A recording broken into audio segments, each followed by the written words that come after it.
పేరేంటి తాతయ్య గారు? తరిట్ల ముసలయ్య. ఈ సొంతూరు ఇదేనా? ఎప్పటి నుంచి ఉంటున్నారు ఇక్కడ?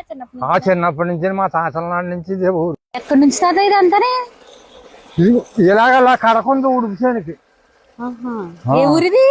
ఏ ఊరిది? బిళ్ళపూరు, కొత్తపేట మండలం. బాగానే ఉంటది చాలా. ఇదిగో ఇలా ఊళ్ళు అక్కడికి, ఊళ్ళు అక్కడికా?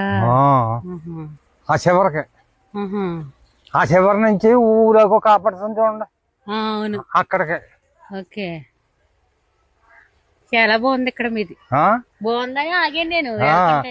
చాలా బాగుంటదమ్మా. అదే ప్రశాంతంగా ఉంది. గాలి కూడా బాగుంటది, వాతావరణం కూడా బాగుంటది. అది బాగుంది తాతయ్య గారు, బాగా చేస్తున్నారు. మీకు ఈ వయసులో కూడా ఇంత చెయ్యాలన్న థాట్ వచ్చిందండి. సరేండి, చేశానమ్మా. ఏం టిఫిన్ అండి? అట్లే వేసింది మా కోళ్ళ. వీళ్ళు ఎక్కడండి? ఊడి పెంచుదాం, కాలగొట్టు మీద పాక వేసుకున్న పాకలు ఉన్నాం. థ్యాంక్స్.